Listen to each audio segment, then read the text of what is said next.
இந்தி கட்டாயமாக கற்க வேண்டும்ங்கிற அவசியம் ஏன்? இந்த நாட்டில் இருக்கிற ஏழ்மை, வறுமை, பசி, பட்டினி, வேலையின்மை இது எல்லாத்துக்கும் ஒரே மருந்தா இந்தி கற்பது தானா? ஒவ்வொரு நிலத்திற்கும் ஒவ்வொரு தேசிய இனத்திற்கும் ஒரு தாய்மொழி இருக்கு. மொழி வழியே தான் இங்கே தேசிய இனங்கள் நிலங்கள் பிரிக்கப்பட்டிருக்கு. சாதி வழியோ மத வழியோ கிடையாது.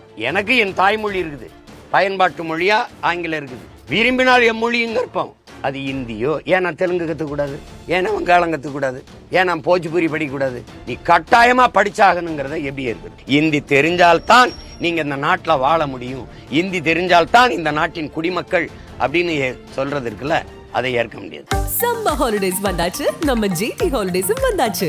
GT holidays, south India's number 1 travel brand.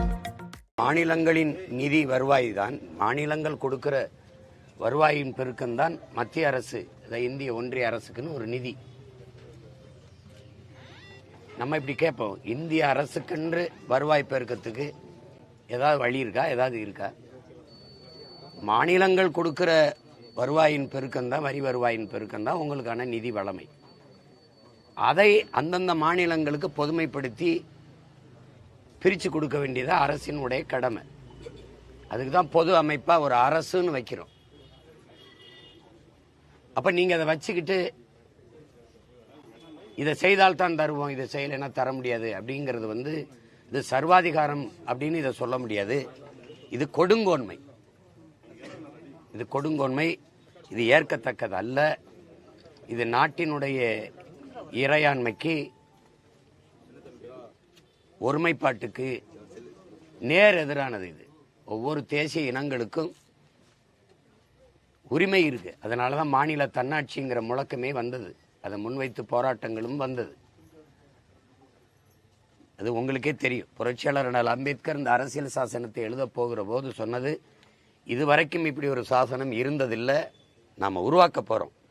ஆனால் இந்தியா ஒருமைப்பாடு மிக்க இறையாண்மை கொண்ட தேசமாக இருக்க வேண்டுமானால் எல்லா மொழிவழி தேசிய இனங்களுக்குமான முன்னுரிமை கொடுக்கப்பட வேண்டும்ங்கிறத, அது சாசனத்தில் இல்லாமல் இருக்கலாம், வலியுறுத்தப்படாமல் இருக்கலாம், அது அழுத்தி சொல்லப்படாமல் இருக்கலாம். ஆனால் அதனுடைய ஆழ்ந்த கருத்து இதுதான். அப்ப அந்த மாதிரி இருக்குதான்னு பாருங்க. என் காசை எடுத்து வச்சுக்கிட்டு இதை செஞ்சாதான் தருவேங்கிறது, இதை இப்படி பார்த்தா அது ஒரு திமிர்த்தனமா தான் தெரியுது. இந்த மும்மொழி கொள்கையில் இருக்கிற இந்தி ஏன்? அதை ஒரு திறந்த மனதோடு மனச்சான்றோடு விவாதிப்போம் எல்லாரும். இந்தி கட்டாயமாக கற்க வேண்டும்ங்கிற அவசியம் ஏன்? இந்த நாட்டில் இருக்கிற ஏழ்மை, வறுமை, பசி, பட்டினி, வேலையின்மை இது எல்லாத்துக்கும் ஒரே மருந்தா இந்தி கற்பது தானா? இந்தி படிச்சே தீரணும் அப்படிங்கிற தேவை ஏன்? அதையே நீங்க வழிந்து திணிக்கிறீங்க. அதையே வழிந்து திணிக்கிறீங்க.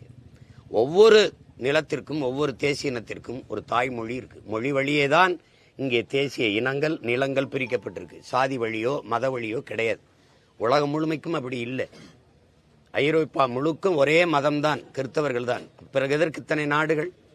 இந்தியாவிலிருந்து போன நாடு பாகிஸ்தான், ஒரே மதம்தான். எதற்கு பங்களாதேஷ்? மொழி வழியே தேசிய நிலங்கள் இனங்கள் அப்படிதான் பிரிஞ்சிருக்கு. இந்தியா மொழி வழியே தான் மாநிலங்கள் பிரிக்கப்பட்டிருக்கு. அது காரணம் அந்த மொழி, அதனுடைய கலை கலாச்சாரம், பண்பாடு, அவர்களுடைய வழிபாடு, அவர்களுடைய தொன்று தொட்ட வேளாண்மை, அங்க வாழ்கிற மக்களின் பெண்ணிய உரிமை, வேலை வாய்ப்பு, தொழில் வளர்ச்சி, பொருளாதார மேம்பாடு, இவற்றுக்கெல்லாம் ஒரு அரசியல். அதுக்காக தான் மொழி வழியே மாநிலங்கள். சிறுகை எல்லாம் அவரவர் தனித்தனியா வீடு கட்டி குடியேறுவது அவரவர் வசதிக்கு வாழத்தான். அப்புறம் திருப்பி நீ ஒரே மொழி, எனக்கு என் தாய்மொழி இருக்குது, பயன்பாட்டு மொழியா ஆங்கிலம் இருக்குது, விரும்பினால் என் மொழியும் கற்போம். அது இந்தியோ, ஏன் நான் தெலுங்கு கற்றுக்கூடாது? ஏன் நான் வங்காளம் கற்றுக்கூடாது? ஏன் நான் போஜ்பூரி படிக்கக்கூடாது? ஏன் கற்றுக்கூடாது? ஏன் நான் மராட்டி கற்றுக்கூடாது? எதை வேணாலும் கற்றுப்பேன், அது என் விருப்பம். நீ கட்டாயமா படிச்சாகணுங்கிறத எப்படி இருக்கிறது? உங்களுடைய அந்த பாடத்திட்டத்தில் சமஸ்கிருதம் இருக்கா இல்லையா? ஏன் நான் சமஸ்கிருதம் படிக்கணும்? ஏன் படிக்கணும்? என் தாய்மொழியில படிக்கிற வாய்ப்பையே இழந்துட்டு இன்னொரு மொழியை நான் கட்டாயமா கற்கணுங்கிற கொடுங்கோன்மை, அந்த கொடுமையை யார் எப்படி சகிக்கிறது? எப்படி சகிக்கிறது? எந்த மொழிவழி தேசிய இனங்களின் மொழியை அழித்து அந்த அடையாளமே இல்லாம ஒழித்து ஒரு நாடோடி கூட்டமா இந்த நிலத்துல எங்களை வாழ வைக்க புரியல எப்படி? எங்களுக்கு ஒரு மொழி கொள்கை இருக்குது. கொள்கை மொழி அவரவருக்கு. எனக்கு தமிழ், அவருக்கு தெலுங்கு, அவருக்கு கன்னடம், அவருக்கு மலையாளம், அவருக்கு துளு, அவருக்கு மராட்டியம், அவருக்கு இந்தி. அப்படிதான் இருக்கணும். கொள்கை மொழி தமிழ், கொள்கை மொழி இந்தி, கொள்கை மொழி இங்கிலீஷ், கொள்கை மொழி கன்னடம், கொள்கை மொழி தெலுங்கு, பயிற்று மொழி, பண்பாட்டு மொழி, பயன்பாட்டு மொழி, வழக்காடு மொழி, வழிபாட்டு மொழி எல்லாம் என் தாய்மொழி. அவர் தாய்மொழி கன்னடம், அவர் தாய்மொழி மலையாளமன். கெடுவாய்ப்பா நமக்கு வெள்ளக்காரன் ஆண்டதுனால ஒரு ஆங்கிலம் வந்துடுச்சு. ஒரு பயன்பாட்டு மொழியா வச்சுக்கலாம் ஒரு தொடர்புக்கு. ஆனால் விரும்பினால் உலகத்தின் எம்மொழியும் இருக்கலாம். அது இந்தியும் இருக்கலாம், தெலுங்கும் இருக்கலாம், மலையாளம் இருக்கலாம். அது கத்துக்கலாமே. இப்ப எங்க பிள்ளைகள் தெலுங்குல போய் இயக்க போறாங்க, நடிக்க போறாங்க, இங்க படிச்சுட்டு போறாங்களா, அங்க போய் கத்துக்கிறாங்களே, நல்லா பேசுறாங்களே, நல்லா பேசுறாங்க. இப்ப எங்க அண்ணன் சரத்குமார் இந்தியாவுக்கு எல்லா மொழியும் பேசுவாங்க. எனக்கு கட்டாயம் படிக்கணும்னு படிச்சாரா? அவர் தெரிஞ்சுக்கணும்னு படிச்சாப்ல. சொல்லுங்க. இப்ப அம்மையார் சுகாசினி எல்லாம் பல மொழிகள் பேசுவாங்க, ராதிகா எல்லாம் பல மொழிகள் பேசுவாங்க. ஐயா சுகாசினி இருக்காங்கல்ல, அவங்க எல்லா மொழியும் பேசுவாங்க, என் பிரெஞ்சு கூட பேசுவாங்க. விரும்பினால் எம்மொழியும் கற்போம். ஒவ்வொரு தேசினத்திற்கும் மொழிக் கொள்கை அப்படிதான் இருக்க முடியும். எம்மொழி தமிழ் கற்போம், நாங்கள் எங்கள் இனம் வாழ, உலகத்தின் எம்மொழியும் கற்போம், நாங்கள் வாழ. இப்படிதான் இருக்க முடியும் கோட்பாடு. முதல்ல இந்தி பள்ளிக்கூடம் இங்கதான் திறக்கப்பட்டிருக்கு. அது ஐயா ராமசாமி பெரியார் தான் தொடங்கியிருக்காங்க. அது இந்தி பிரச்சார சபையெல்லாம் இங்க இருக்குது. யாரும் இதெல்லாம் சொல்லல. தேவைன்னா கத்துக்கிறாங்க, கத்துக்கிட்டு தானே இருக்காங்க. நீ கட்டாயம் படிச்சுதான் ஆகணும்னா, அப்படி நாங்க கட்டாயம் தமிழ் படிச்சுதான் ஆகணுங்கும் போது நீங்க பாசிசங்கிறீங்க, மொழி வெறிங்கிறீங்க, இன வெறிங்கிறீங்க, தமிழ் படிச்சா வேலை கிடைக்குமாங்கிறீங்க, சோறு கடை. அப்ப ஒரு வெறியும் கோபம் வரும்பாரு. எப்படி இருக்குது அது? அதுல அதனாலதான் நாங்க சொல்றோம், மும்மொழி கொள்கை, மோசடி கொள்கை, இருமொழி கொள்கை, ஏமாற்று கொள்கை. கொள்கை மொழி அவரவருக்கு அவரவர் தாய்மொழி தான் இருக்கணும். எனக்குன்னு சொல்லல, இந்தியாவில் வாழ்கிற எல்லா இனங்களுக்கும் தான் இதை பேசுறோம்.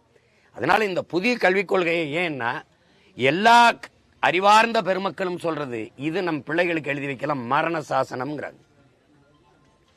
நான் நேத்து கூட பதிவு சொன்னேன்.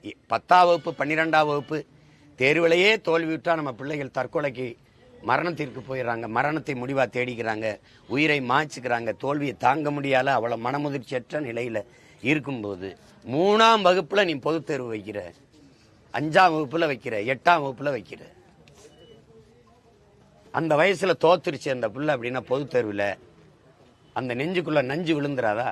கல்விங்கிற வார்த்தை கசந்துராதா? பள்ளிக்கூடமே அதுக்கு நரகமா தெரிஞ்சிராதா? ஒரு மரணக்கூடமா தெரிஞ்சிராதா?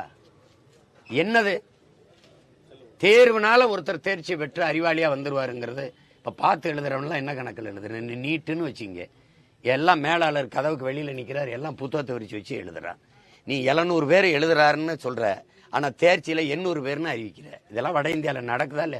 வேணா என்கிட்ட சான்று இருக்கு, எடுத்து வேணா காட்டுறேன். இது என்ன மாதிரியான நிர்வாகம், இந்த மாதிரியான கட்டமைப்பு, எதை நோக்கி இந்த நாட்டை நகர்த்துறீங்க? இதுதான் பிரச்சனையா? 28 விழுக்காடு இரவு உணவு இல்லாம தூங்க போறான். பல கோடிக்கணக்கான பச்சிலை குழந்தைகள் பசியோடு உறங்க போகுது. வேலையற்று பல கோடிக்கணக்கான இளைஞன் வீதியில நிக்கிறான். நீங்களே வந்து 2 கோடி இளைஞர்களுக்கு வேலை கொடுப்பேன்னு நீங்க கொடுத்து முடிச்சிட்டீல. என்ன நடந்துட்டு இருக்கு?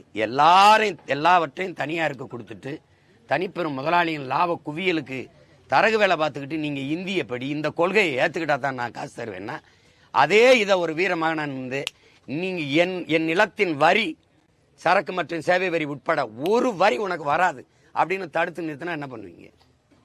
இந்த அதிகாரம் செய்யாது, இது செய்யாது, இது கோழைகளின் கூடாரம், இது செய்யாது, இது திரிஞ்சு சண்டை போடாது, பேசும். ஆளுங்கட்சியா இருக்கும்போது இந்தியை எதிர்க்காது, எதிர்கட்சியா இருக்கும்போது இந்தி தெரியாத போடாங்க. ஆளுங்கட்சிக்கும் போது கேல இந்தியா விளையாட்டு போட்டி நடத்தும்.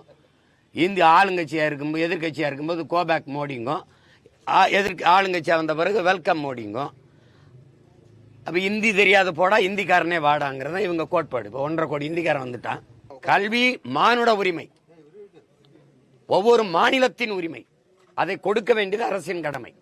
நீ எனக்கு கொடுத்துரு கல்வி உரிமையை. எங்க மருத்துவக் கல்லூரி கட்டணும், எவ்வளவு சட்டக்கல்லூரி கட்டணும், எவ்வளவு பொறியியல் கல்லூரி கட்டணும், என்ன என் பிள்ளைக்கு எப்படி படிப்பு சொல்லிக் கொடுக்கணும் எனக்கு தெரியும். அதை விட்டுட்டு இதை படிச்சா தான் ஆச்சு அப்படின்னு எங்க படிக்கிறாங்கன்னு குழந்தை இருக்கு. நீ எங்க என் தாய்மொழியை படிக்க நீ எங்க பள்ளிக்கூடம் வச்சிருக்க? அண்ணாமலை இந்தி படின்னு சொல்ற, நீ என் தமிழை படின்னு சொல்லலையே நீ. அப்புறம் தமிழ் பள்ளிக்கூடம் எங்க வச்சிருக்க? பள்ளிக்கூடமா வச்சிருக்கியா, சுடுகாடா வச்சிருக்கியா? என்ன கேள்வி வைக்கிறியா? அதிகாரத்தை ஓம் பிள்ளை எங்க பிடிக்குது? இந்த நாட்டில் இருக்கிற அமைச்சர் பெருமக்கள், சட்டமன்ற உறுப்பினர், பாராளுமன்ற உறுப்பினர் ஒருத்தர் பிள்ளை அரசு பள்ளிக்கூடம் படிக்க ஏன்? கேவலமா இருக்கு.